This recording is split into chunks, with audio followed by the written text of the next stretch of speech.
السلام علیکم friends, welcome back to my channel novels کی دنیا۔ تو فرینڈز، ہم اپنے ناول کا نیکسٹ پارٹ سٹارٹ کرتے ہیں۔ آفرین نے اپنی آنکھیں رگڑی اور دانیال کو سب بتانے کے لیے اس کو کال کرنے لگی۔ فون میں جیسے ہی نمبر ملانے لگی تو اس کو اذلان کی دھمکی یاد آئی۔ اس کو پھر سے غصہ آنے لگا۔ اس بدتمیز شخص پہ اس نے غصہ ضبط کرتے موبائل بیڈ پر ہی اچھالا۔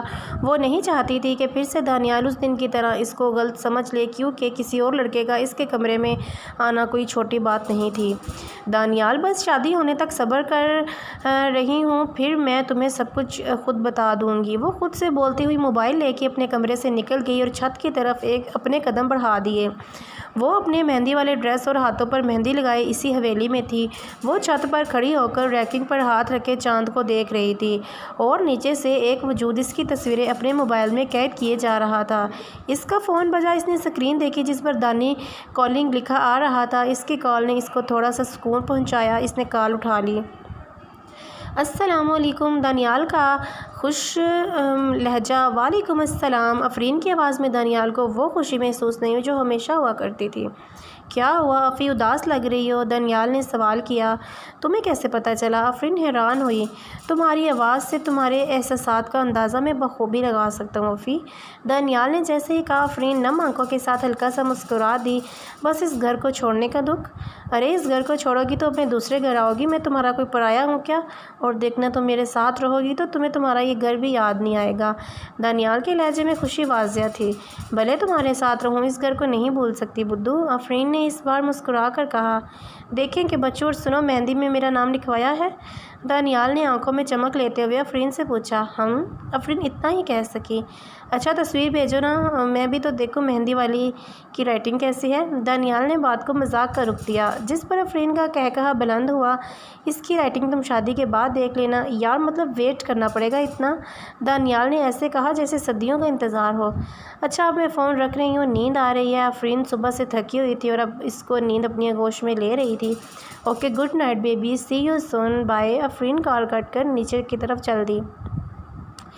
فہیم کسی شخص کو ہدایت دینے میں مصروف تھا جب اس نے ایک ناشنا سا چہرہ دیکھا جو چل کر فیضان کے آفس میں چلا گیا۔ سنو، یہ جو بھی ایک شخص گزرے کون ہے اور میں نے ان کو پہلی بار یہاں پر دیکھا ہے؟ اس نے اپنے ساتھ کھڑی سیکرٹری سے پوچھا۔ سر اس کمپنی کا مالک ہے، آدھی کمپنی ان کے نام ہے۔ اب یہ کیا کہہ رہی ہو؟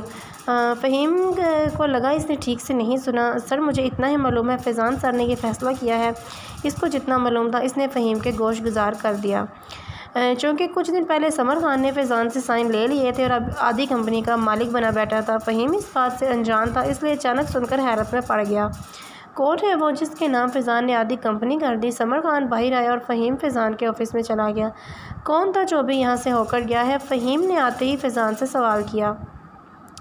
تم اپنے کام سے کام رکھو، میرے معاملات میں بولنے کی ضرورت نہیں ہے۔ فیضان تپا ہوا تھا، پہلے سمر اور اب یہ فہیم، اس طرح سوال کرنے پہ، ورنہ اس نے کبھی فہیم کے ساتھ یہ لہجہ نہیں اپنایا تھا۔ ابو آپ کیسے اس شخص کے نام آدھی کمپنی کر دی ہے؟ آخر ہے کون وہ؟ فہیم نے اپنا دوسرا سوال دہرایا۔ فہیم میں کچھ وجہ تبھی ایسا قدم اٹھایا ہے، اس میں ہی ہم سب کی بھلائی ہے۔ اب زیادہ سوال مت کرو مجھ سے۔ فیضان نے بات کو ٹالنا چاہا۔ آخر ایسی بھی کون سی مجبوری ابو؟ اور ہے کون وہ آخر؟ میرے دوست کا بیٹا ہے، اس کے باپ کا حصہ دیا ہے۔ فیضان نے بہت صفائی سے جھوٹ بولا۔ حصہ آپ کے دوست کا؟ کون دوست؟ میں نے تو کبھی ایسا ذکر نہیں سنا۔ فہیم ابھی بھی یقین نہیں کر پا رہا تھا۔ اب وہ میرا فیصلہ نہیں ہے کہ تم نے سنا ہے یا نہیں۔ گھر جاؤ، آج مہندی کا فنکشن ہے تمہارا، شاید گھر میں ضرورت ہو۔ فیضان فائل میں جھکتا ہوا بولا۔ فہیم کو تسلی ابھی تک نہیں ہوئی تھی، پر اپنے باپ سے کتنے سوالات کرتا آخر، اس لیے خاموشی سے اٹھ کر گھر چلا گیا۔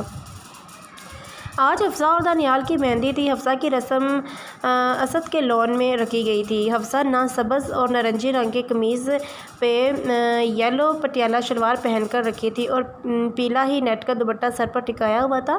چہرے پر ہلکا سا میک اپ کیا گیا۔ وہ ہمیشہ کی طرح معصوم دکھ رہی تھی اور اپنا چشمہ اس نے آج بھی پہن ہی رکھا تھا، جس پر اس کے کزنز اس کو چڑھانے لگی تھیں۔ آج تو چشمہ اتار لیتی ہماری چشمش دلہن۔ مسکان کی بات پر سب کزنز نے کہا مارا۔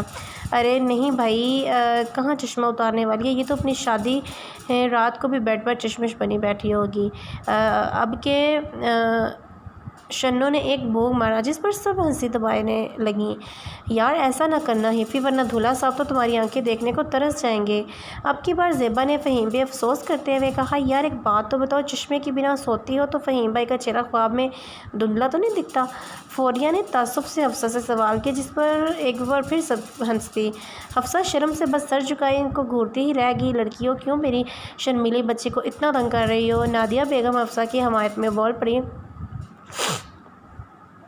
ہاں ہاں آنٹی، ہمیں تو روک سکتی ہیں آپ، لیکن فہیم بھائی تنگ کریں گے تو ان کو کون روکے گا؟ ذرا باز نہ آتے ہوئے بولی، اور سب کی ایک بار پھر کھلکاریوں کی آواز گونجی، جن کے ساتھ نادیہ بیگم بھی ہنس تھی۔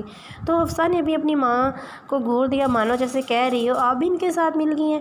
نادیہ بیگم نے اس کو ہنس کر دیکھا اور گلے لگا لیا، اور وہ بھی مسکرا دی، اور اسی طرح یہ رسم بھی اپنے اختتام کو پہنچی۔ اب وہ سب لاؤنج میں بیٹھے چائے پی رہے تھے، اور نادیہ حفصہ کو ہاتھوں سے چائے پلا رہی تھی، کیونکہ اس کے ہاتھ مہندی سے بھرے ہوئے تھے۔ امی آج آفرین کیوں نہیں آئی؟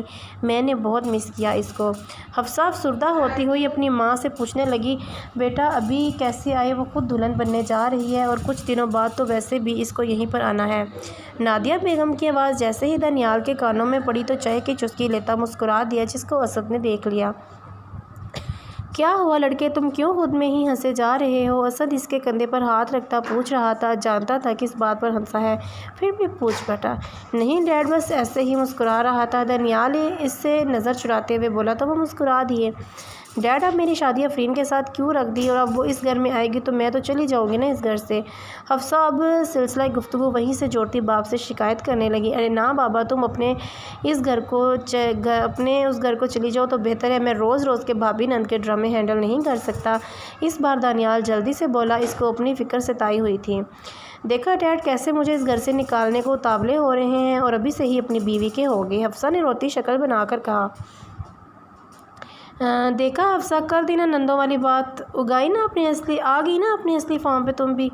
دانیال افسوس سے سر ہلاتا ہوا بولا، نہیں دانی بھائی، افی اور میں بہت اچھی نند اور بھابھی ثابت ہوتے، باقیوں کی طرح بالکل نہ ہوتے ہم۔ حفصہ مسکراتی ہوئی بولی، ہاں بھائی دانیال، اس بات پر ہم حفصہ سے ایگری کرتے ہیں۔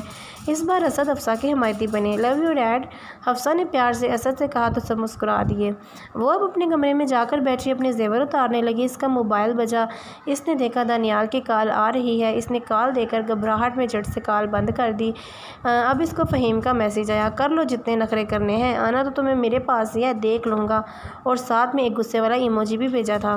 حفصہ نے جیسے ہی اس کا میسج پڑھا، اس کے کپ کپاتے ہاتھوں سے موبائل چھوٹ کر زمین پر جا گرا۔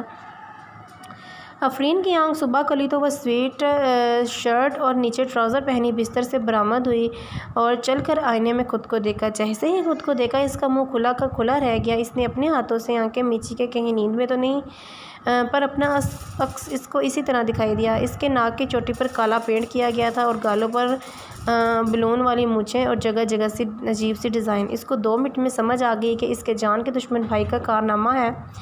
اس نے اپنا جرسی کا شرگ اٹھایا اور اس کو پہنتے ہوئے ننگے پیر دانیال کے کمرے کو دوڑنے تک اس کو خود کو گھورتے ہوئے محسوس کر رہا تھا، تو آخر اس کو دیکھا، اور جیسے ہی دیکھا گالوں کو پھیلائی ہنسی روکنے کی ناکام کوشش کرتا رہا۔ یہ کیا کیا ہے آپ نے بھائی؟ آفرین غصے سے آگ بگولا ہوتی ہوئی فہیم پر چلائی۔ غزل اور فیضان نے اس کو دیکھا تو وہ بھی اپنی ہنسی دبائے چائے پیتے رہے۔ ان کی ہنسی آفرین کو صاف دکھائی دے رہی تھی، اور فہیم اپنی شامت جان کر کرسی سے اٹھ کر بھاگنے کی لگا۔ آفرین نے اس کو بھاگتے دیکھا تو وہ بھی اس کی طرف لپکی۔ رکیں بھائی، آج آپ کا قتل ہو جانا ہے میرے ہاتھوں، وہ فہیم کے پیچھے بھاگتی ہوئی بولی۔ پہلے اپنا منہ دھو لو بندریا۔ اب فہیم الٹے قدموں دوڑتا ہوا اس کی ویڈیو بنانے لگا۔ فہیم بھائی ویڈیو نہ بنائیں۔ اب اس نے ویڈیو کی طرف دیکھا تو فیضان کے پیچھے چھپ گئی۔ ارے بندریا بنانے دو نا، اتنی کیوٹ سی بندریا لگ رہی ہو۔ اب فہیم اس کے پاس جاتا ہوا ویڈیو بناتے ہوئے بولا، ابو اس کو منع کریں نا پلیز۔ اب آفرین نے فیضان کی مدد لینا چاہی۔ فہیم بیٹا چھوڑو میری بیٹی کو، کیوں تنگ کر رہے ہو؟ ویسے بھی چلے جانا ہے اس نے کچھ دنوں میں۔ فیضان مسکراتا ہوا بولا، اور آخری بات پر افسردہ ہو گیا۔ آفرین اس کو بہت عزیز تھی۔ ابو آپ ہمیشہ اس بندریا کی سائڈ لیں بس، اور اچھی بات ہے چلی جائے، اس گھر کے راشن میں تو کمی آئے گی۔ اب وہ کرسی پر بیٹھتا ہوا غزل کو ویڈیو دکھاتے ہوئے بولا، ہاں جیسے آپ کا کھاتی ہوں نا میں، اپنے ابو کا کھاتی ہوں۔ آفرین پیچھے پیچھے سے کھڑی ہو کر فیضان کے گرد اپنی باہیں باندھتی ہوئی بولی، ہاں ابھی تک تو ابو کو کنگال کر رکھا تھا، اب بیچارے دانیال کی باری ہے، مجھے تو اس پر ابھی سے ترس آ رہا ہے۔ فہیم افسوس کرتا ہوا بولا، اب ایسا بھی نہیں ہے بھائی، اور آپ سے میں اس فیس پینٹنگ کا بدلہ لے کر رہوں گی۔ آفرین اس کے سامنے والی چیئر پر بیٹھتے ہوئے اس کو کشن مارتی ہوئی بولی۔ اب فہیم مسکراتا ہوا آفرین کو ویڈیو دکھانے لگا، جس کو دیکھ کر اس کے منہ سے ہنسی چھوٹ گئی۔ اللہ کتنی بھیانک لگ رہی ہوں میں، وہ ہنستے ہوئے کشن سے اپنا منہ چھپاتے ہوئے بولی، اور تو فہیم کے ساتھ غزل اور فیضان بھی ہنستی ہے۔ افی بالکل تم پر گئی ہے غزل۔ فیضان مسکراتے ہوئے غزل کی طرف دیکھتا ہوا بولا۔ غزل بھی اس کی بات سن کر زبردستی مسکرا دی، کیونکہ بچوں کے سامنے وہ کچھ بھی ظاہر نہیں ہونے دینا چاہتی تھی۔ اچھا اب میں چلتا ہوں آفس، اللہ حافظ بچوں، فیضان کہتا ہوا لان عبور کرنے لگا۔ جب اس کا فون بجا، اس نے ان نون نمبر دیکھا، اس نے کال اٹینڈ کی۔ جلدی باہر آ کر مجھ سے ملو، تمہارے گھر کے باہر کھڑا ہوں، فون سے آواز ابھری۔ آپ کون؟ فیضان نے سوال کیا۔ ایس کے جواب آیا۔ جیسے ہی جواب آیا اس کے ساتھ کال بھی کاٹ دی گئی۔ فیضان کو غصہ آیا کہ وہ اس کے گھر تک بھی پہنچ گیا، تو فیضان غصہ ضبط کیے باہر جانے لگا۔ فیضان باہر اس کی گاڑی میں بیٹھا تو سمر نے گاڑی فیضان کے گھر سے تھوڑی دور کھڑی کی۔ اپنی بیٹی کو اس دانیال سے دور رکھو، سمر سنجیدگی سے اسٹیئرنگ پر ہاتھ رکھتا ہوا بولا۔ وہ میری بیٹی ہے اور میں ہی اس کا ہر فیصلہ کروں گا، تم کون ہوتے ہو اس کے بارے میں کچھ بولنے والے؟ فیضان نے غصہ ہونے کے باوجود دھیمے لہجے میں کہا، تم کوئی بات سیدھے طریقے سے نہیں مانتے، جا سکتے ہو اب۔ وہ فیضان کو دیکھتے ہوئے ہلکا سا مسکرا کر بولا، اور فیضان اٹھ کر اپنی گاڑی کی طرف بڑھنے لگا۔ آج آفرین اور حفصہ کا نکاح اور رخصتی کا دن تھا، جو کہ ایک بڑے سے عالی شان بینکوٹ میں رکھا گیا تھا۔ وہ دونوں سٹیج پر سجی ہوئی خوبصورت سنہری صوفوں پر براجمان تھیں۔ آفرین نے لال اور سنہرا لہنگا زیب تن کیا ہوا تھا، لمبے بال جن کو کرلی کیے بائیں کندھے پر رکھے ہوئے تھے۔ مہارت سے کیا ہوا میک اپ اس کے خوبصورت چہرے پر آج کافی نکھار چڑھا رہا تھا، کوئی ان پہ رقص کیے بنا نہیں رہ سکتا تھا۔ اور حفصہ سفید اور لال لہنگا پہنے ہوئی تھی، بالوں کا جوڑا بنایا ہوا تھا، وہ آج بھی کسی پری سے کم نہیں لگ رہی تھی۔ معصومیت اس کے چہرے پر عیاں تھی۔ چشمہ آج اس نے نہیں پہنا تھا، جو کہ اس کا ارادہ پہننے کا تھا، پر سب کزنز نے اتروا دیا، اور وہی دلہنوں کی طرح زیوروں میں سجی ہوئی تھی، اور دونوں کو اس بھرے ہوئے زیوروں سے کوفت سے چڑ تھی، کیونکہ کبھی بھی انہوں نے اتنے زیور نہیں پہنے تھے۔ دونوں پر اس سہاگ کے جوڑوں نے خوب رنگ لایا ہوا تھا، وہ دونوں خوبصورت سرانوں کی طرح لگ رہی تھی۔ آفرین، ان زیوروں سے تو مجھے بہت خفا چڑھ رہا ہے۔ حفصہ زیوروں سے تنگ تھی تو سامنے بیٹھے آفرین کو دھیمی آواز میں کہا، مجھے خود یار جیسے قربانی کے جانوروں کو قربان ہونے سے پہلے سجایا جاتا ہے، ابھی مجھے بھی بالکل ویسی ہی فیلنگ آ رہی ہے۔ آفرین بھی برا سا منہ بنائے کھسپسائی، یار تمہیں گھبراہٹ نہیں ہو رہی؟ حفصہ کا ایک اور سوال، گھبراہٹ کیوں؟ میں نے سنا ہے دلہنوں کو ہوتی ہے، جو کہ مجھے بھی بہت ہو رہی ہے۔ نہیں یار، کیسی گھبراہٹ؟ اس تمہارے بندر بھائی کے پاس ہی تو جانا ہے ویسے بھی۔ آفرین سر جھکائے مسکراتی ہوئی بولی، پر مجھے تو حق ہے گھبراہٹ کا، جلاد کے پاس جو جانا ہے۔ حفصہ کو اپنی فکر لاحق تھی۔ دانیال اور فہیم آئے اور وہ دونوں سامنے رکھے صوفے پر بیٹھے، کیونکہ آفرین اور حفصہ کو ان کی کزنز نے آن گھیرا تھا۔ فہیم نے بلیک شیروانی پہنی ہوئی تھی اور ان کے خاندان کے رواج کے مطابق سنہری پگڑی بندھی ہوئی تھی۔ وہ بالکل کہیں کا شہزادہ لگ رہا تھا۔ چہرے اور آنکھوں پہ وہی شرارت موجود تھی، اور نظریں حفصہ پر ہی تھیں، جن کو حفصہ نے محسوس کر کے گردن مزید نیچے کو جھکا دی۔ دانیال نے گولڈن شیروانی زیب تن کی ہوئی تھی اور بالوں کو پف سٹائل رکھے ہوئے وہ اپنی مردانہ وجاہت لیے بہت پرکشش لگ رہا تھا، اور محبت بھری چور نظروں سے آفرین کو دیکھ رہا تھا وقفے وقفے سے، کیونکہ جانتا تھا کہ اگر اس کی کزنز نے اس کو آفرین کو دیکھتے پکڑ لیا تو چڑھانا شروع کر دیں گی۔ آفرین سر جھکائے بس سہیلیوں کزنز کی باتیں سن رہی تھی، اور دانیال کی نظروں سے پہلی بار پزل ہو رہی تھی۔ کزن کا اب ڈانس پروگرام شروع ہو گیا تو سب ٹیڑھے میڑھے اسٹیپ کر کے ڈانس میں مگن ہو گئی تھیں۔ فہیم اور دانیال اسٹیج سے اتر کر اپنے دوستوں سے مبارکباد وصول کرنے لگے۔ اسی دوران ایک شخص بھوری آنکھوں کے ساتھ بلیک شلوار قمیض میں مبلوط سب دیکھ رہا تھا، اور آ کر اسٹیج کے سامنے کھڑا ہو کر آفرین کو دیکھنے لگا۔ گال میں ایک ڈمپل نمایاں ہوا، ہلکا سا مسکرانے لگا۔ آفرین نے کسی کی نظریں خود پر محسوس کی تو جھکا ہوا چہرہ اٹھا کے اس کو دیکھا۔ وہی بھوری آنکھیں، وہی بھورے بال اس کو دیکھ رہا تھا۔ آفرین کے دل کی دھڑکنیں زور زور سے دھڑکنا شروع ہوئی۔ اس کو اندیشہ ہوا کہ یہ شخص آج کوئی نہ کوئی گڑبڑ ضرور کرے گا۔ وہ ڈر سے اپنی گردن جھکا گئی اور دانیال جو کہ اسٹیج کی طرف آ رہا تھا، اذلان کی پیٹھ اس کی طرف تھی۔ دانیال نے اس کو دلہنوں کو دیکھتے ہوئے دیکھا تو پیچھے سے اس کے کندھے پر ہاتھ رکھ کر کہا، ایکسکیوز می، کون ہیں آپ؟ اذلان نے اس کی طرف رخ کیا، گال میں مسکرا کر ڈمپل لا کے دانیال کے چہرے کو دیکھتا ہوا بولا، مجھے کیسے بھول گئے؟ دانیال نے اس کو دیکھ کر مٹھیاں بھینچ لیں، آنکھوں میں غصہ اتر آیا اور وہ اذلان کو پہچان گیا تھا۔ آفرین یہ سب دیکھ رہی تھی اور دانیال کے چہرے پر غصہ بھی اس کو صاف دکھائی دیا۔ تم یہاں کیوں آئے ہو؟ دفع ہو جاؤ یہاں سے۔ دانیال غصے سے دانت پیستا ہوا بولا، ایسے کیسے چلا جاؤں؟ تمہیں مبارک تو دے دوں ذرا اپنے سٹائل میں۔ اذلان وہی مسکراہٹ چہرے پر سجائے اس کے شانے پر ہاتھ رکھتا ہوا بولا، چلا جا یہاں سے اور آج کوئی تماشا نہ کرنا کیونکہ تمہارا کوئی بھی پلان کامیاب نہیں ہونے والا آج بھی۔ دانیال اس کا ہاتھ جھٹکتا ہوا اس کو اس دن والی اپنی فیل پلاننگ یاد دلاتا ہوا بولا، باہر چل میرے ساتھ، تجھ سے کچھ بات کرنی ہے۔ اذلان اس بار سنجیدہ ہوتے ہوئے بولا اور باہر کی طرف چل دیا۔ دانیال نے اس کو دیکھا اور جا کر ڈری ہوئی آفرین کے پاس گیا، کیا بات کر رہے تھے تم سے؟ آفرین نے جیسے ہی دانیال کو دیکھا تو پریشان ہوتے ہوئے پوچھا، کچھ خاص نہیں، اور تم ڈرو مت بالکل بھی، میں اس کو ابھی دیکھ کر آتا ہوں۔ دانیال اس کو تسلی دیتا ہوا جانے لگا تو آفرین کی آواز نے اس کو روکا، دانیال پلیز مت جاؤ۔ دانیال نے مڑ کر اس کو دیکھا اور کہا، گھبراؤ مت افی، کچھ نہیں ہوگا۔ دانیال نے پھر سے افی کو سمجھایا، نہیں بس میرا دل نہیں مان رہا، تم کہیں نہیں جا رہے۔ اب آفرین کی آنکھوں میں نمی آنے لگی تو نم آنکھوں سے دانیال کو دیکھتے ہوئے بولی، اس کا دل نہیں مان رہا تھا کہ دانیال اس کے پاس جائے۔ ارے رو مت آسٹریلین طوطی، اگر یہ کاجل بہہ گیا تو بھوتنی لگو گی اور ایسے رات کو میں تمہارے ساتھ بیڈ روم میں نہیں رہ پاؤں گا، مجھے بھوتوں سے ڈر لگتا ہے یار۔ اب دانیال اس کی پریشانی کم کرنے کے لیے اشارت سے بولا اور جانے لگا۔ دانیال، آفرین نے کسی کی پرواہ کیے بنا اس کا ہاتھ تھاما۔ دانیال مڑ کر اس کو دیکھا تو اس کی آنکھوں میں التجا تھی، آئی لو یو افی۔ دانیال نے اس کو پیار بھری نظروں سے دیکھتے ہوئے دھیمے لہجے میں بولا اور باہر کی طرف نکل دیا۔ آفرین اس کو جاتا ہوا دیکھتی رہی، اس کا دل اس کے قابو میں نہیں تھا جو کہ بہت تیز دھڑک رہا تھا۔ وہ دانیال کی پشت دیکھتی رہی اور وہ جاتا رہا جاتا رہا جاتا رہا اور نظروں سے اوجھل ہو گیا۔ آفرین نے آنکھیں زور سے مینچ لیں تو دو موتی اس کی پلکوں پر سے گرے، اس کے گال پر گرے۔ آفرین سے باہر دیکھنے لگی۔ تقریباً 15 منٹ کے بعد ایک دم سے باہر سے گولی کی آواز آئی۔ آفرین کا دل ڈھل گیا، اس نے آنکھیں زور سے مینچ لی، دل و دماغ بھی عجیب وسوسے چھانے لگے۔ آفرین نے جھٹ سے آنکھیں کھولیں، ادھر ادھر نظریں گھمائیں، حال میں ایک عجیب سی ہلچل مچی ہوئی تھی، سب باہر کی طرف بھاگ رہے تھے، ایک عجیب سا شور مچ چکا تھا۔ اس کی آنکھوں سے پانی کی بارش شروع ہو چکی تھی۔ سامنے دیکھا تو حفصہ بھی اس کو نہیں دکھی۔ وہ اپنا لہنگا سنبھالتی باہر کی طرف بھاگی جہاں رونے اور چیخوں کی آوازیں اس کی سماعتوں سے ٹکرائیں۔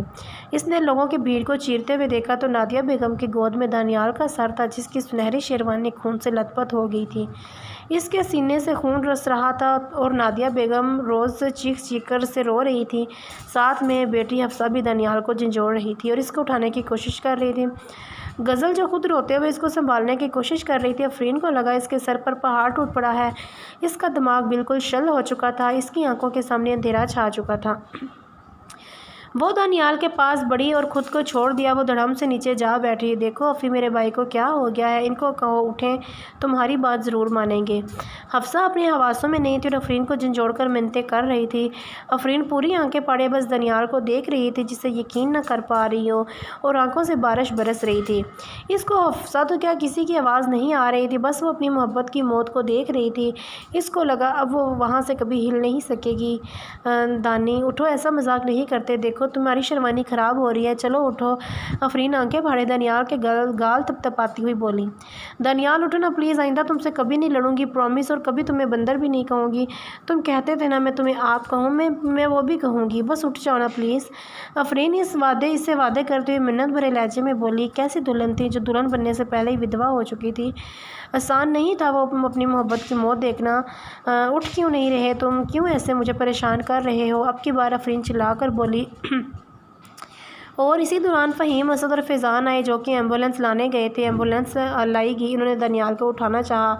ابو کہاں لے جا رہے ہیں آپ اس کو؟ آفرین دانیال کا ہاتھ پکڑتی ہوئی فیضان سے بولی، بیٹا ایسے مت رو، اسپتال لے جا رہے ہیں اس کو، فیضان بولا، اور تینوں نے دانیال کو اٹھایا اور ایمبولینس میں لے گئے۔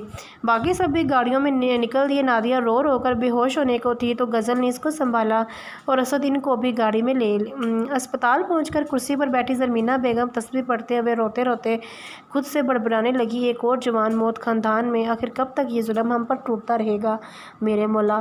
وہ بڑبڑاتی ہوئی نماز پڑھنے کے لیے نکل گئی اور فہیم نے ان کی باتیں سن کر ابھی اگنور کرنے میں ہی دفعہ جانا۔ اب وہ نماز میں دعائیں مانگنے لگی، اپنے بچے کی زندگی مانگ رہی تھی۔ آفرین کرسی پر بیٹھی سر دیوار سے ٹکائے آنسو بہا رہی تھی۔ حفصہ اور آفرین ابھی بھی تک دھلنوں والے حلیے میں ہی ملبوس تھیں۔ آفرین نے زرمینہ کو نماز پڑھتے دیکھا تو اس کو ایک بار خیال آیا کہ نماز پڑھے، پر اس کو کہاں آتی تھی نماز پڑھنا اس نے کبھی سیکھنے کی کوشش ہی نہیں کی۔ اب روتے ہوئے دل میں اللہ پاک سے محو ہوئی، یا میرے اللہ ہم پر رحم کر، پلیز دانیال کو ٹھیک کر دے میرے اللہ، پلیز پہلی بار تجھ سے اتنی شدت سے دعا مانگ رہی ہوں، پلیز مجھے رسوا مت کرنا۔ اب ڈاکٹر آپریشن تھیٹر سے باہر نکلا، اسد اور فہیم دیکھ کر اس کی طرف بھاگے۔ سوری ہی از نو مور۔ گولی بالکل ان کے دل پر لگی اور بہت خون بہہ گیا تھا، جس کی وجہ سے ان کا بچنا مشکل تھا۔ اللہ آپ کو صبر دے، ڈاکٹر نے سر افسوس سے ہلاتے ہوئے کہا۔ اسد کی آنکھوں میں آنسو بہنے لگے اپنے جوان بیٹے کی موت پر، اور سب کی ایک بار پھر رونے کی آوازیں گونجیں۔ آفرین نے جیسے ہی یہ سنا وہ آپریشن تھیٹر کی طرف بھاگی۔ کہاں جا رہی ہو؟ پھر فہیم نے اس کو بازو سے پکڑتے ہوئے روکا۔ بھائی دانی کے پاس جاؤں گی، وہ انتظار کر رہے ہیں، دیکھنا میں اس کو ڈانٹوں گی نا تو وہ اٹھ جائے گا۔ آفرین نے پھر سے آپریشن تھیٹر میں جانے کی کوشش کی تو فہیم نے ڈاکٹر کو سوالیہ نظروں سے دیکھا۔ انہیں دوسرے روم میں شفٹ کرنا ہوگا، پھر آپ لوگ ان کو دیکھ سکتے ہیں، ڈاکٹر نے کہا۔ فہیم اور فیضان آفرین کو سنبھالنے کی کوشش کر رہے تھے۔ جب دانیال کو روم میں شفٹ کیا گیا تو ان کو جانے کی اجازت مل گئی تو آفرین سیدھا اس روم کی طرف بھاگی۔ 2-3 لوگوں سے زیادہ لوگ نہیں جا سکتے، ڈاکٹر ان کو کہتا ہوا چلا گیا اور آفرین کے پیچھے اسد بھی روم میں گیا۔ آفرین وہاں روم میں گئی تو بے جان سا دنیا سے بے خبر دانیال بیڈ پر بے سدھ پڑا ہوا تھا۔ آفرین بیڈ پر بیٹھی اور دانیال کا ہاتھ پکڑ کر روتے ہوئے بولی، دانیال منع کیا تھا نا تمہیں میں نے کہ مت جاؤ، پھر کیوں گئے تم؟ کیوں نہیں مانی تم نے میری بات؟ آفرین اس سے شکایت کرنے لگی جو کہ دنیا سے جا چکا تھا۔ اب اسد آیا دانیال کی دوسری سائڈ بیٹھ کر اس کے بالوں میں ہاتھ چلاتا ہوا رونے لگا۔ آفرین نے اسد کو حیران کن آنکھوں سے دیکھا اور بولی، پھوپھا آپ کیوں رو رہے ہیں؟ دانیال کو کچھ نہیں ہوا، وہ بس ہمیں تنگ کر رہا ہے۔ اسد نے اس کو روتی آنکھوں سے دیکھا اور آفرین کے سر پر ہاتھ رکھتا بولا، آفرین بچے صبر رکھو، اب دانیال ہم سب کے بیچ میں نہیں رہا۔ پھوپھا نہیں، یہ آپ کیا کہہ رہے ہیں؟ یہ ایسے تھوڑی جا سکتا ہے، نکاح تھا آج ہمارا اور اس کو تو بہت جلدی تھی نکاح کی، آپ جلدی نکاح نہیں ہونے دیا نا، اس لیے یہ اس بات میں ناراض ہے بس۔ آفرین روتے ہوئی آنکھوں سے زبردستی مسکرا کر اسد سے زیادہ خود کو تسلی دیتی ہوئی بولی، ہمیں کیا پتہ تھا ہمیشہ کے لیے ہم سے ناراض ہو کر چلا جائے گا۔ اسد اپنے جوان بیٹے کے جنازے کو دیکھتا ہوا بولا۔ اسد نے دانیال کو نہیں دیکھا جا رہا تھا تو وہ کمرے سے باہر نکل گیا۔ آفرین دانیال کو روتے ہوئے دیکھنے لگی، اپنی محبت کا جنازہ اس کا دل چھلنی کر رہا تھا۔ اب فہیم اور زرمینہ اندر آئے۔ فہیم دوسری طرف کھڑا ہوا، زرمینہ بیگم آفرین کے پیچھے کھڑی ہو گئی اور اس کے شانے پر ہاتھ رکھا۔ آفرین نے نم آنکھوں سے زرمینہ کو دیکھا جو کہ خود آنسو بہاتی ہوئی دانیال کو دیکھ رہی تھی۔ آفرین ایسی دلہن تھی جو کہ سہاگ کے جوڑے میں اپنی محبت کا ماتم بنا رہی تھی۔ اپنے باپ کی سزا تمہیں ملی ہے، زرمینہ نے آفرین سے کہا۔ ان کی بات سن کر فہیم کے دماغ میں اب کئی سوالات اٹھنے لگے تھے۔ آفرین تو اپنے ہوش میں نہیں تھی۔ دادو اس کو کہے نا یہ اٹھے، آفرین نے زرمینہ بیگم سے کہا اور زرمینہ بیگم چلتی ہوئی دانیال کے پاس گئی اور اس کے سر پہ بوسہ دیا۔ میرا بچہ دانیال، میرا طارق دونوں کی جوان موت دیکھی ہے، پتہ نہیں اور کتنے امتحان لے گا مجھ سے میرا اللہ اس بچی ہوئی زندگی میں۔ اس کو دانیال میں طارق دکھا تو اس کے لبوں سے یہ الفاظ خود امڑ آئے، اور ایک بہادر عورت تھی یہ نہ کہنا ٹھیک رہے گا کہ اپنے بچوں کی موت نے ان کو بہادر بنا دیا تھا۔ فہیم بس ان کو سوالیہ نظروں سے دیکھتا رہا۔ دانیال کی ڈیڈ باڈی گھر لائی گئی۔ زرمینہ بیگم، نادیہ، غزل، حفصہ سب زور زور سے رو رہی تھی اور آفرین کالے جوڑے میں کونے پر خالی اکھیوں سے سب دیکھنے لگی۔ وہ تو اس دنیا سے انجان بن گئی تھی، وہ سب دیکھ تو رہی تھی پر جیسے دماغ کچھ سمجھ نہیں پا رہا تھا۔ دانیال سویا ہوا ہے، شور مت کرو، اٹھ جائے گا۔ نادیہ نے اپنے ہونٹوں پر انگلی رکھتی باقی عورتوں سے بولی، وہ ابھی اپنے ہوش میں نہیں تھی۔ سو جا میرے بچے سو جا، ہم بالکل چپ ہیں، تمہیں آوازوں میں نیند نہیں آتی نا؟ نادیہ بیگم اس کا ہاتھ سلاتی بولی۔ اب سب مرد دانیال کی لاش اٹھانے لگے تو نادیہ ان کو روکنے لگی۔ غزل نے ان کو سنبھالا اور آفرین بس خاموشی سے اپنی محبت کا جنازہ جاتے ہوئے دیکھتی رہی۔ اس میں تو اب رونے کی بھی طاقت نہیں بچی تھی۔ آفرین کے کانوں میں دانیال کی آوازیں گونجی، ایک چیز روک سکتی ہے، موت۔ اس سورج مکھی کی طرح تم بھی افی، اتنی خوبصورت کھلی ہوئی جو دیکھے بس دیکھتا ہی رہ جائے، اور میں اس پھول کی خوشبو کی طرح ہمیشہ تمہارے پاس رہوں گا، نہیں اٹھوں گا جب تک تم معاف نہیں کر دیتی۔ بس کچھ دن اور صبر بی بی، پھر ہمیشہ میرے پاس ہی رہو گی۔ ارے اس گھر کو چھوڑو گی تو اپنے دوسرے گھر آؤ گی نا، میں تمہارا کوئی پرایا ہوں کیا؟ اور دیکھنا تم میرے ساتھ رہو گی تو تمہیں تمہارا گھر بھی یاد نہیں آئے گا۔ دانیال کا جنازہ کندھوں پر جا رہا تھا اور بس اس کو جاتا ہوا دیکھتی رہی، اور اس کے آخری الفاظ اس کے کانوں میں پڑے، آئی لو یو افی۔ وہ کرب سے آنکھیں میچ گئی، تھمے ہوئے آنسو چھلک پڑے۔ اس کو کیا معلوم تھا کہ دانیال کا یہ اظہار آخری بن جائے گا۔ 2 مہینے بعد دانیال اور افسا کا نکاح پڑھوا لیا تھا، پر ابھی رخصتی نہیں ہوئی تھی، اور اسد کا کھلکھلاتا گھر تو اب جیسے ویرانیوں میں ڈوب گیا تھا۔ حفصہ بس خاموشی میں گھر میں ٹہلتی رہتی اور جگہ جگہ دانیال کی یادوں کو تازہ کرتی رہتی۔ نادیہ کے دماغ پر اب جوان بیٹے کی موت کا گہرا اثر پڑ چکا تھا، وہ باتیں بھولنے لگی تھی۔ اس کو یہ بھی یاد نہیں رہتا تھا کہ آج کون سا دن ہے۔ روز دانیال کے کمرے میں جا کر اس کے تکیے کو سہلاتی اور اس پر کمبل اوڑھ کر روم کی بتیاں بند کر کے چلی جاتی، اور گھر میں کسی کو شور نہیں کرنے دیتی کہ دانیال سو رہا ہے۔ اسد نے اس کو ڈاکٹر کو دکھایا تو پتہ لگا کہ صدمے کی وجہ سے ان کے دماغ نے کام کرنا چھوڑ دیا ہے۔ وہ دوائیاں لیتی تھی پر پھر بھی اتنا زیادہ فرق ظاہر نہیں ہوا تھا۔ وہ بار بار کچن میں جا کر دانیال کے لیے چائے بنایا کرتی اور خالی کرسی پر رکھ دیتی کہ دانیال چائے پی رہا ہے، خود بھی بیٹھ جاتی اور ایسے دانیال کو جگہ جگہ تصور کرتی، ہواؤں سے باتیں کرتی رہتی، اور آفرین کو منحوسیت کا سایہ قرار دے دیا تھا۔ نادیہ نے کہ میرے بچے کو کھا گئی۔ دانیال کے قاتل کو ڈھونڈنے کی ہر کوشش کی تھی اسد نے، فیضان نے بھی، پر اس کا بھرپور ساتھ دیا۔ ہر ممکن کوشش کی گئی تھی، پر چونکہ وہاں کسی نے کچھ نہیں دیکھا تھا، کسی کو نہیں پتا تھا کہ وہاں آخر ہوا کیا تھا۔ آفرین جانتی تھی، وہ کسی کو بتانے کی کوشش بھی کرتی رہی، لیکن وہ اس بارے میں کچھ جانتی ہی نہیں تھی، نہ نام نہ پتہ۔ اس طرح کیس بند کروا دیا اور ابھی تک کسی کو کچھ معلوم نہ ہو سکا۔ آفرین نے تو اپنے آپ کو بس ایک کمرے کی حد تک محدود کر لیا تھا، ہر بار اذلان کو بددعائی دیتی رہتی، اس سے بدلہ لینے کا سوچتی۔ اس کی نفرت دن بدن اس کے لیے بڑھتی جا رہی تھی۔ وہ دن 2-3 بار اس ریسٹورنٹ بھی جا چکی تھی کہیں پر وہ اس کو مل جائے، بس اس شخص کو سزا دلانا اب اس کا مقصد بن چکا تھا، پر وہ اس کو کہیں بھی نہیں ملا۔ فیضان اپنی آفس میں بیٹھا تھا جب کوئی دھڑام سے دروازہ کھول کر اندر آیا، سفید شلوار قمیض میں ملبوس وہ شخص آ کر کرسی پر بیٹھا اور اپنی ٹانگیں فیضان کی ٹیبل پر رکھ دیں۔ فیضان نے غصے سے اس شخص کو دیکھا، فیضان کو اب اس سے چڑ آنے لگی تھی، پر وہ کچھ نہیں کر سکتا تھا۔ میری بات سنو میر فیضان، اور جو میں کہوں گا وہ تمہیں کرنا پڑے گا۔ اگر تم نے میری بات نہ مانی تو میں تمہارے پول کھولنے میں 2 منٹ نہیں لگاؤں گا۔ سمر خان نے سنجیدہ چہرے سے فیضان کو کہا، اب کیا ہوا؟ آدھی کمپنی تیرے نام کر دیا ہے، اب تجھے اور کیا چاہیے؟ فیضان بھی چڑ کھاتے ہوئے اس کی نئی ڈیمانڈ پوچھنے لگا، تمہاری بیٹی چاہیے؟ ایس کے نے فیضان کی آنکھوں میں دیکھتے کہا۔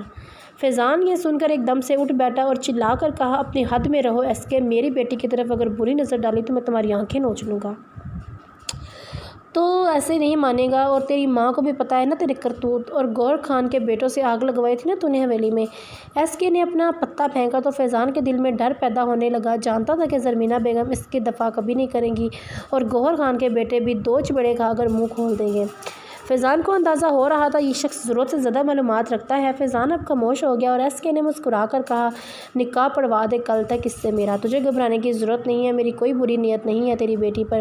فیضان نے جیسے ہی یہ سنا اس کے دماغ میں بہت سارے خدشوں نے جنم لیا، مجھے سوچنے کا وقت دے۔ فیضان نے اسے وقت مانگا۔ ایس کے اٹھا، اپنے کلف دار قمیض کو جھٹکا اور بولا، 1 دن کا وقت ہے تیرے پاس، سوچ لے، ورنہ کل یا تو عزت سے تمہاری مرضی سے نکاح ہوگا یا تو بھگا کے نکاح کر لوں گا۔ ایس کے نے فیضان کو ہاں کرنے کے لیے سوچنے پر مجبور کر دیا اور وہاں سے نکل گیا۔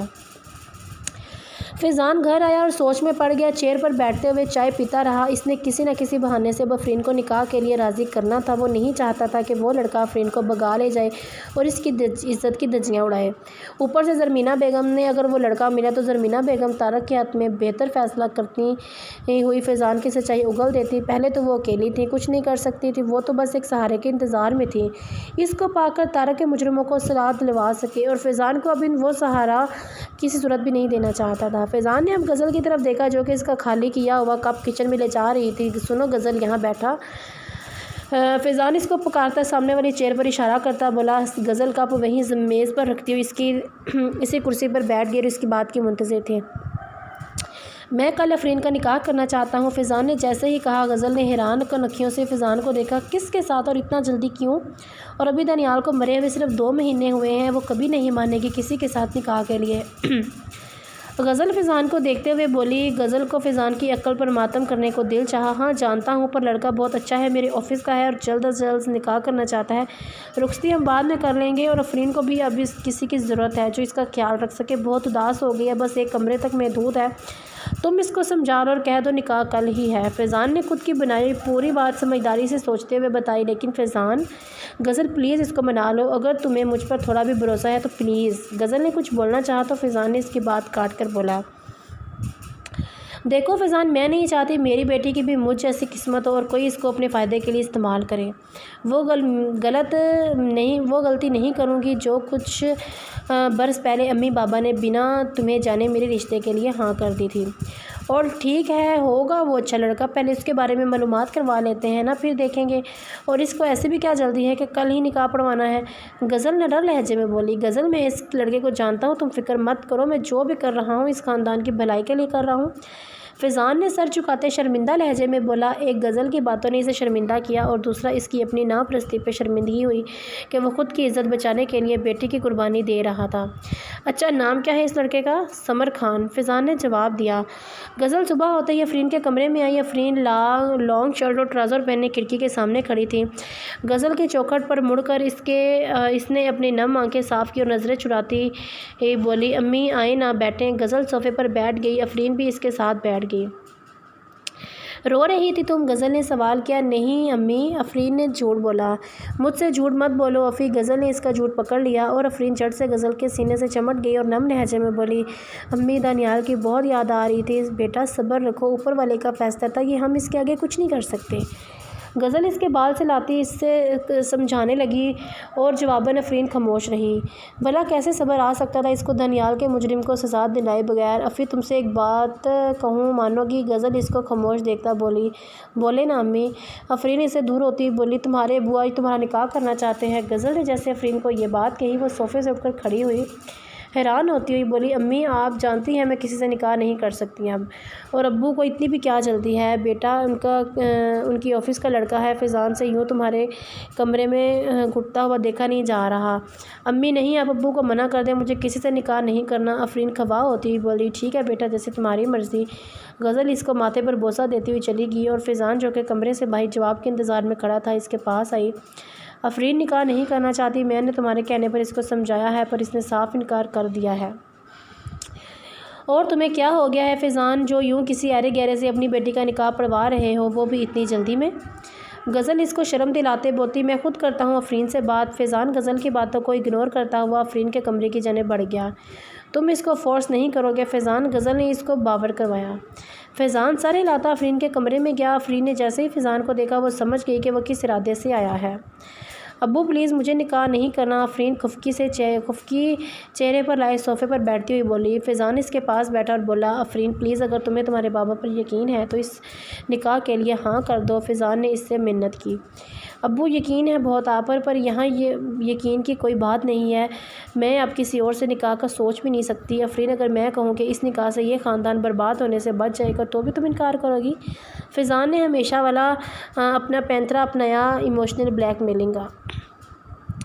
ایسا کیا ہے جو خاندان برباد ہوگا اور صرف میرے نکاح سے بچ سکتا ہے؟ آفرین نے نہ سمجھنے والے انداز میں پوچھا۔ آفرین بس ہے ایسی کوئی بات میں کہہ رہا ہوں اور تم یہ بات کسی کو نہیں کہو گی۔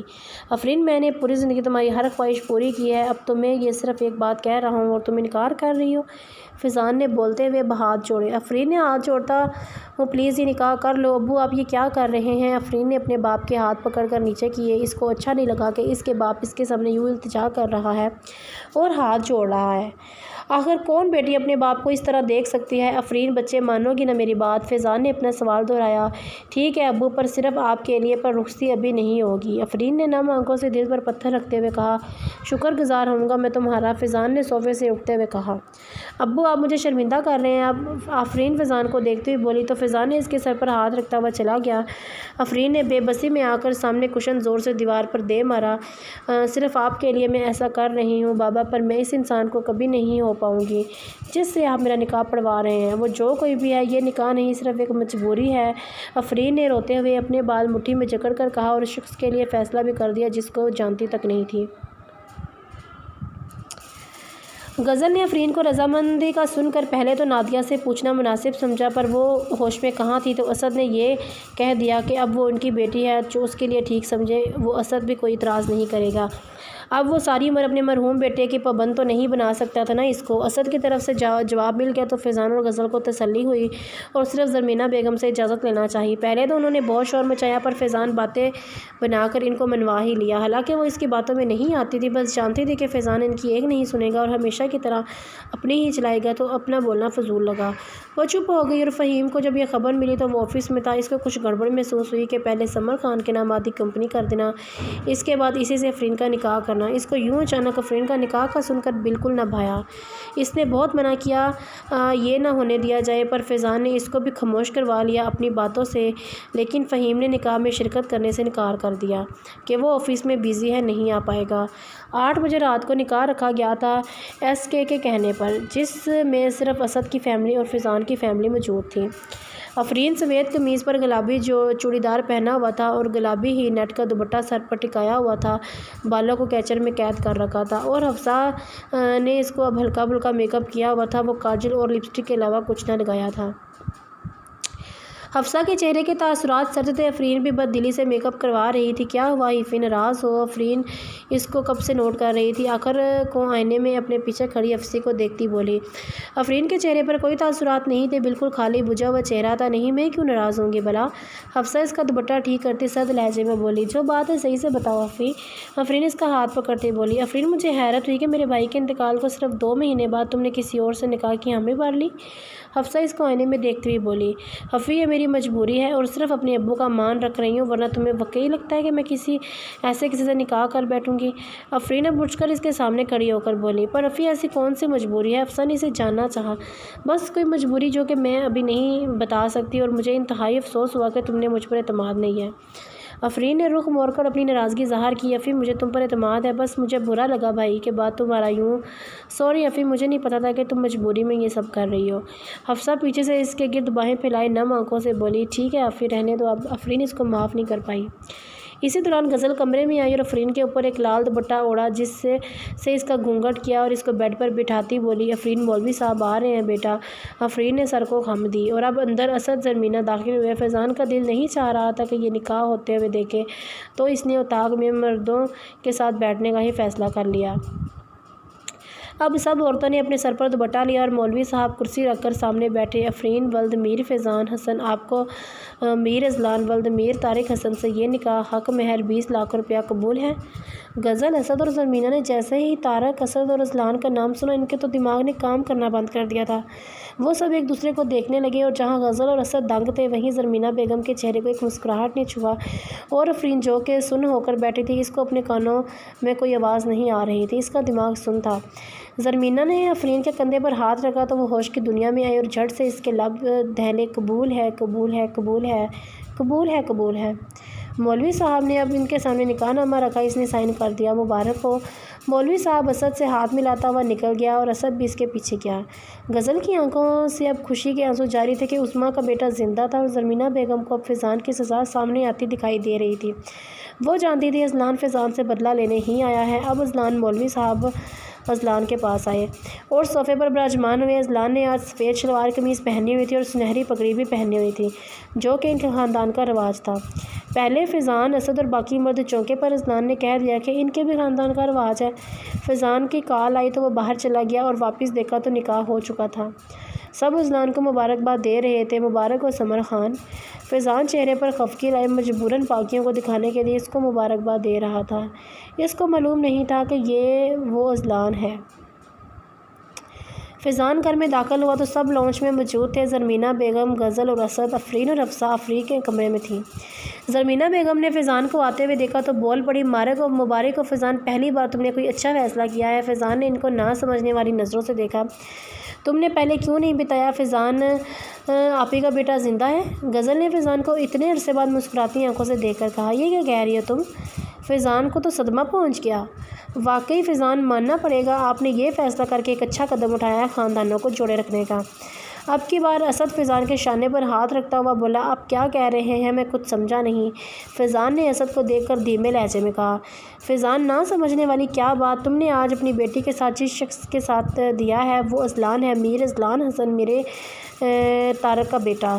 تم نے آج اپنی زندگی میں پہلی بار کوئی بہتر فیصلہ کیا ہے، زرمینہ نے بلند آواز میں فیضان کو تنزیہ لہجے میں بتایا۔ فیضان نے جیسے ہی سنا اس کے ہاتھ پاؤں ٹھنڈے پڑ گئے اور اس کے پیروں نے تو مانو زمین نکل گئی۔ اس کا دماغ شل ہو گیا کہ یہ کیا کر دیا اس نے۔ اب اس کے چہرے پر خوف طاری ہونے لگا تھا، اس کا دماغ پھٹ جائے گا۔ وہ دھڑام سے خود کو نہ سنبھال پایا اور صوفے پر گر گیا۔ اس نے سردی میں بھی پسینے چھوٹنے لگے۔ کیا ہوا؟ آپ ٹھیک ہیں؟ اسد نے اس کو سنبھالتے ہوئے کہا۔ یہ پانی۔ فیضان نے پانی مانگا۔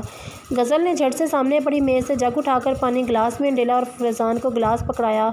فیضان نے جھٹ سے پانی پیا۔ کیا ہوا فیضان، تم ٹھیک تو ہو؟ غزل نے پوچھا۔ کچھ نہیں، بس چکر آ رہے تھے، میں آفس جا رہا ہوں، کچھ ضروری کام ہے۔ فیضان یہ کہتے ہوئے باہر کی طرف لمبے ڈگ بھرتا نکل گیا اور زرمینہ بیگم کے چہرے پر ایک مسکراہٹ چھا گئی۔ فیضان آپ ہی آفس